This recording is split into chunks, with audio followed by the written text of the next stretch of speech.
The era of change, 1960s to 1980s, towards the 21st century. In the early 1960s, the federal government became more powerful, leading to increased spending and a growth in the number of civil servants. While most Americans supported this, there were also disagreements about the role of the government. In 1960, John F. Kennedy became president by a narrow margin, and his proposed economic policies faced various limitations. In 1962, the Cuban Missile Crisis presented the most dramatic crisis of the Cold War, and President Kennedy experienced extreme tension as he issued a naval blockade to prevent the transport of Soviet nuclear missiles. In the space race, the U.S. achieved victories over the Soviet Union, such as launching an astronaut into space in 1961, and Kennedy promised to walk on the moon during the 1960s, which was accomplished in 1969. However, Kennedy was assassinated in 1963 and did not witness this achievement. His successor, President Lyndon Johnson, established social reform programs, but demands for equal rights for Black people persisted even after the passage of the Civil Rights Act, and violent incidents occurred as their voices became louder.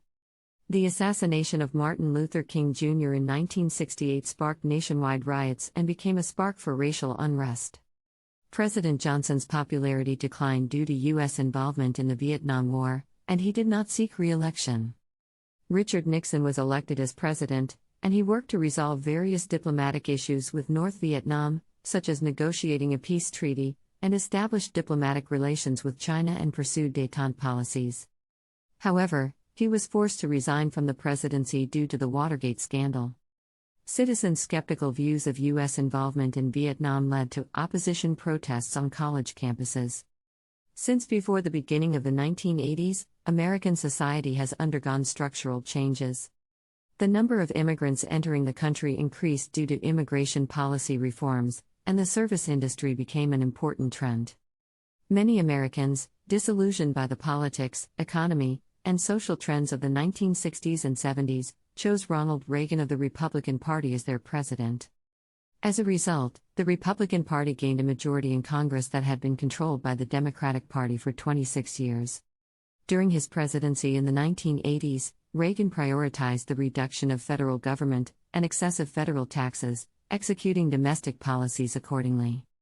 He also pursued a more aggressive role in U.S. foreign policy and took a peace-oriented approach towards the Soviet Union. Despite experiencing an economic recession, the U.S. economy achieved continuous growth after 1983. After Reagan's presidency, President Bush, his successor, faced significant changes in the global political landscape due to the end of the Cold War and the collapse of the Soviet Union. In response, he advocated for containment policies towards newly emerging nations in his foreign policy. The invasion of Kuwait by Iraqi President Saddam Hussein became a major challenge to Bush's foreign policy. In the early 1990s, the UN Security Council condemned the invasion of Iraq and imposed economic sanctions. Iraq invaded Kuwait, and UN member countries approved military intervention against Iraq. As a result, a multinational force, including the U.S., liberated Kuwait. Later, Bill Clinton was elected as the U.S. president, but he faced impeachment due to his inappropriate relationship with an intern during his presidency. However, he was acquitted of the charges. The political landscape changed again when the Republican Party won both the House and the Senate elections. Began on January 20, 2001, when George W. Bush was inaugurated as the President of the United States. As the successor to former President Bill Clinton, a Republican president returned to the White House after 8 years. However, the 2000 presidential election was plagued by a dispute over the recount of votes, and it took 5 weeks to determine the winner, during which time lawsuits were filed. When the Supreme Court decided to halt the recount in Florida, the curtain fell on the presidential election. In his inaugural speech, President Bush emphasized the need for national unity and called for citizens to exercise their civic consciousness while upholding American principles. This echoed his call for cooperation between Democrats and Republicans, which he had emphasized after a fiercely contested election. President Bush announced that education reform, tax reduction, strengthening of Social Security and Medicare, and military strengthening were the administration's top priorities. However, The policy priorities of the United States changed dramatically due to the terrorist attacks of September 11, 2001. President Bush declared that he would bravely confront the problems and maintain the current prosperous era. The international community responded to the global terrorist threat through close cooperation.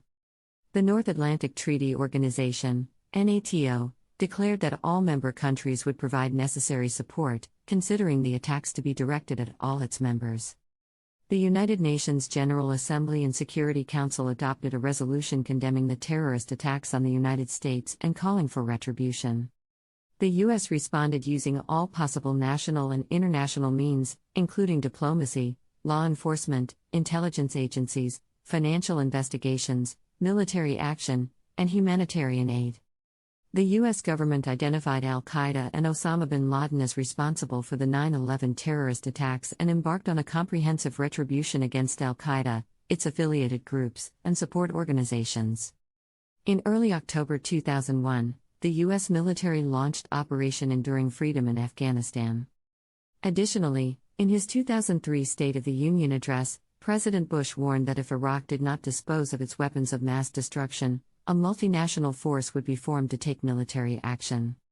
In November 2002, the United Nations Security Council adopted a resolution demanding that Iraq disarm. On March 19, 2003, the U.S. began the Iraq War to disarm Iraq and remove the Hussein regime from power. On April 9, 2003, the Hussein regime in Iraq collapsed. The Bush administration responded to terrorism with the idea of the War on Terror. This was a comprehensive policy that emphasized not only military retaliation but also the prevention of terrorism and the spread of democracy. The War on Terror marked a turning point in U.S. foreign policy and has had far-reaching effects both domestically and internationally. Thanks for watching.